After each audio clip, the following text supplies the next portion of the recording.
मेरठ में हुए बहुचर्चित सौरभ हत्याकांड मामले पर लगातार नए नए खुलासे हो रहे हैं।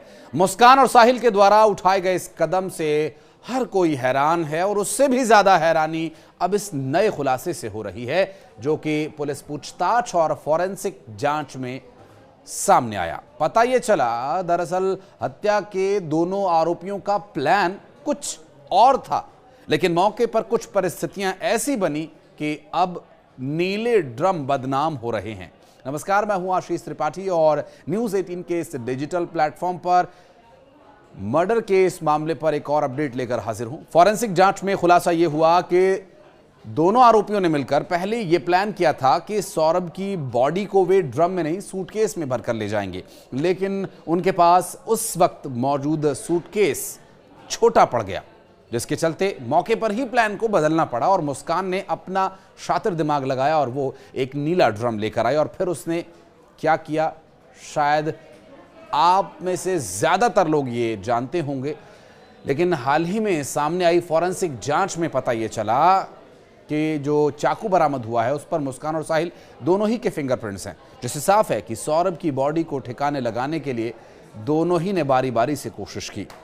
हत्या के बाद बेडशीट पर लगे खून के धब्बों को साफ करने के लिए प्रयास किया गया, क्योंकि ब्लीचिंग पाउडर का इस्तेमाल किए जाने के बाद फॉरेंसिक रिपोर्ट में साफ हो चुकी है, लेकिन खून के धब्बे साफ नहीं हो पाए। हालांकि ब्लीचिंग पाउडर और खून के धब्बों का मिश्रण फॉरेंसिक जांच की रिपोर्ट में यह पता चला है कि उस पर मिला है। और इससे पहले ब्रह्मपुरी थाना पुलिस और फॉरेंसिक टीम ने सौरभ के किराए के मकान पर जाकर खून के नमूने और फिंगरप्रिंट्स लिए थे।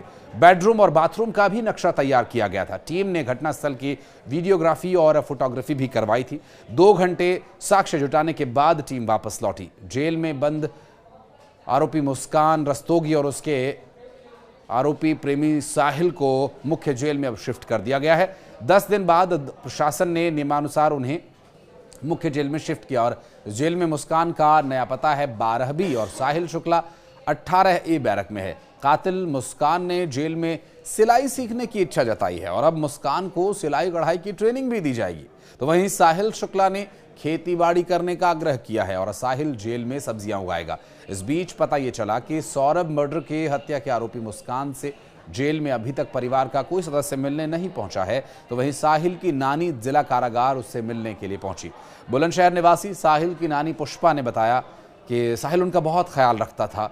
साहिल ने कहा कि वो एक बार फिर बाहर आकर उनका ख्याल रखेगा। उन्होंने बताया कि वो मुझे समझाने की कोशिश कर रहा था जिससे मैं उसकी चिंता ना करूं। उन्होंने कहा कि यकीन नहीं हो रहा कि साहिल ऐसा कर देगा। उनका कहना यह कि साहिल को मुस्कान और नशे ने बर्बाद कर दिया। उन्होंने ये भी कहा कि हमारा छोरा उसके पीछे पागल था। बुधवार को आरोपी साहिल की नानी उससे मिलने के लिए जेल पहुंची थी, तो यहाँ साहिल के कपड़े और कुछ नमकीन उसके लिए लेकर पहुंची थी। और इससे पहले मेरठ के ब्रह्मपुर स्थित आवास पर बुधवार को सौरभ की शोक सभा हुई।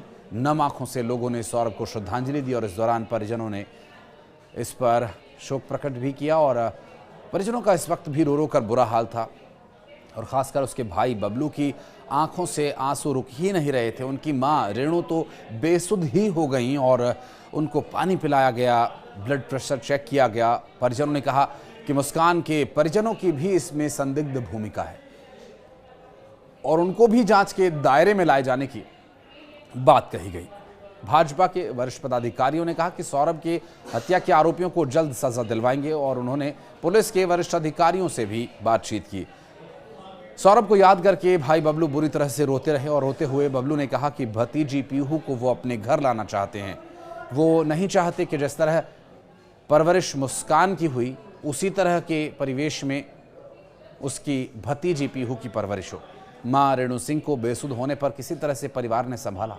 शोक सभा में मौजूद रिश्तेदार, उसके दोस्त सौरभ को याद करके भावुक हो गए और उनकी बुआ की जो बेटी थी उन्होंने कहा कि सौरभ बचपन से ही बहुत चंचल और नटखट था, बहुत ही अच्छा उसका स्वभाव था, लेकिन ऐसा हो जाएगा इसका बिल्कुल भी अंदाज़ा नहीं था।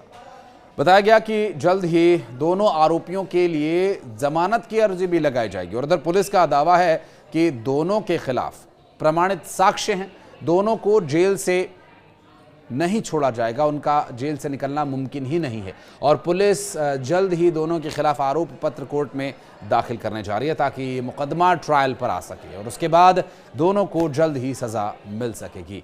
एसएसपी डॉक्टर विपिन ताड़ा ने बताया कि मुस्कान और साहिल को सजा दिलाने के लिए पुलिस भी मजबूती से पैरवी करेगी। और सौरभ की मां रेणु देवी ने बताया कि जेल अधीक्षक दोनों को जेल में संरक्षण दे रहे हैं। दोनों आरोपियों की यहां बात हो रही है और दोनों की जेल स्थानांतरण के लिए मुख्यमंत्री पोर्टल पर शिकायत की जाएगी, जिससे उनके बेटे को न्याय मिल सके। जिस तरह से जेल प्रशासन उन्हें जेल में सुविधा मुहैया करवा रहा है, उससे साफ है कि किसी गोपनीय तरीके से दोनों हत्या के आरोपियों की मदद हो रही है। और अगर जल्द ही दोनों की जेल स्थानांतरण नहीं किया गया तो लखनऊ में डीजी जेल से जाकर परिवार मुलाकात करेगा और इस संबंध में अपने लिए, बच्चे के लिए और मृतक सौरभ के लिए न्याय की मांग करेगा।